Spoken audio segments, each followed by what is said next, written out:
आज के भारत का युवा जहां भारत तेरे टुकड़े होंगे ऐसे नारे लगाता है, आज के भारत का युवा खालिस्तान पाकिस्तान जैसे नारों का समर्थन करता है, तब तक युवा नेतृत्व की बात मुझे बस बयानबाजी लगती है। मैं मानती हूं कि राजनीति में युवा नेतृत्व कभी हकीकत हुआ करती थी, जो आज बस बयानबाजी बनकर रह चुकी है। आज के भारत का युवा जहां भारत तेरे टुकड़े होंगे ऐसे नारे लगाता है, आज के भारत का युवा खालिस्तान पाकिस्तान जैसे नारों का समर्थन करता है, तब उसी भारत की उसी जमीने 23 साल के शहीद आजम सरदार भगत सिंह की वो हिम्मत भी देखी है, जहां वो अपने फांसी के फंदे को चूम कर गले से लगाते हैं और अपनी शहीदी से इस देश में क्रांतिकारियों का नया सैलाब खड़ा कर देते हैं। इस देश ने डॉक्टर बाबा साहेब अम्बेडकर के उस जज्बे को भी देखा है, जहां वो संपूर्ण दलित समुदाय को अपने हक की आवाज खुद उठाने की सीख देकर संपूर्ण समाज को आत्मनिर्भर बनाते हैं।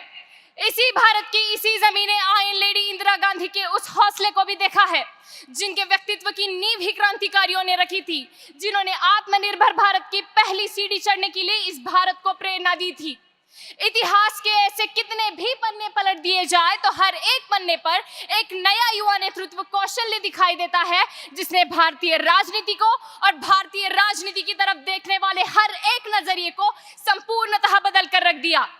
राजनीति की इस परिभाषा से हटकर जब हम मराठा साम्राज्य को भी याद करते हैं, तब महज 10-12 साल की उम्र में राम रानी, तारा रानी, महारानी येसुबाई से राजनीति की शिक्षा लेकर आने वाले समय में मराठा साम्राज्य को औरंगजेब से बचाती है। 26 साल में हारे हुए सभी मराठा साम्राज्य किले महज 6 महीने में फिर से स्वराज्य में शामिल करती है। तब तत्कालीन कवि उन पर लिखते हैं, सम्राज्ञीना समर कुशला लोकनेत्री प्रतापी, सत्ता धन्ना नमो नीरणी आपुले राज्य स्थापी, नारी नोहे अमर जगती ज्योती ही पौरुषाची, तारा रानी जरणी आमच्या अस्मितेची यशाची।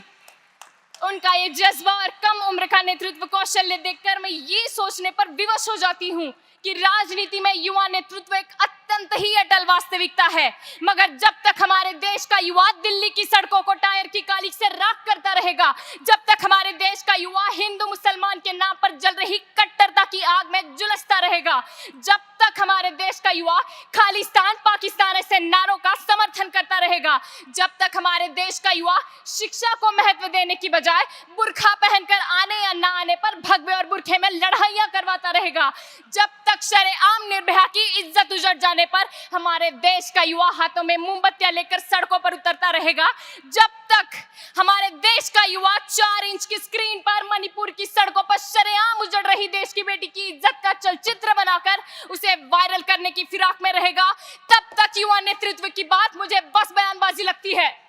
अंत में मैं बस इतना कहना चाहूंगी कि किनारों पर खड़े समंदर पार होते नहीं, नभ को निहारने से चांद तारे हासिल होते नहीं। तोड़ो अपनी सीमाओं को, खुद को और काबिल करो, ताकत दो अपने पंखों को, एक उड़ान और भरो। धन्यवाद।